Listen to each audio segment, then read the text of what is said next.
I mean, it was so dark. I got to a point where I thought that I was making people up for the sake of my own sanity. Like, I had seen that what I really was when I stripped back everything.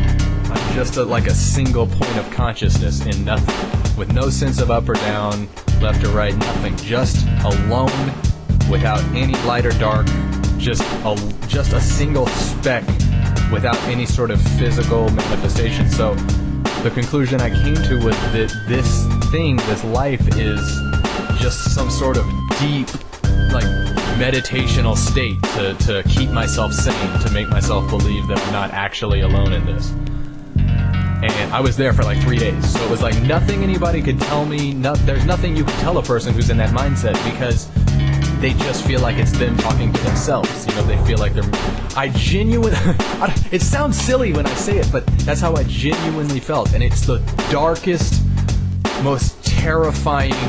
It grabs you at the hardest level, period. Like, I can't even come up with a darker place to be than thinking that, like, not only now, but this whole time it's just been you. And I think a lot of it comes from the fact that, I feel myself breathe, you know what I'm saying? I can feel the experience I'm having. But when I look at somebody else who's mirroring the things I'm doing, talking and stuff, and they look like me, you know what I'm saying? But I don't feel their existence. Like, I don't feel their senses. I can only feel my 5 senses. So when I'm sitting there looking at a person and they're talking to me, I still kind of don't have any real way of knowing that that's a real person. Because I'll never, at least not anytime soon, am going to be in their cockpit. You know what I'm saying? I'm not going to be able to confirm that they're having the same experience I'm having. So the conclusion I had come to, and that I'd been stuck in for like the last 2 or 3 days, that was causing all these panic attacks, was thinking that I truly was, like, this is like my fucking brain playground or something like that.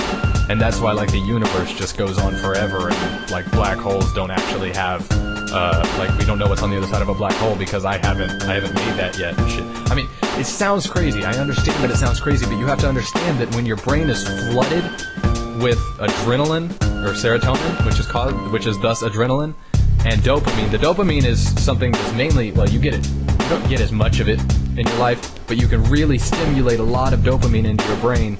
And the dopamine, that's what causes, like, your crazy, weird thoughts about, it just makes you think weirdly. So that's why I couldn't get out of thinking about just the universe and consciousness. I couldn't stop thinking about what, why, and where we are.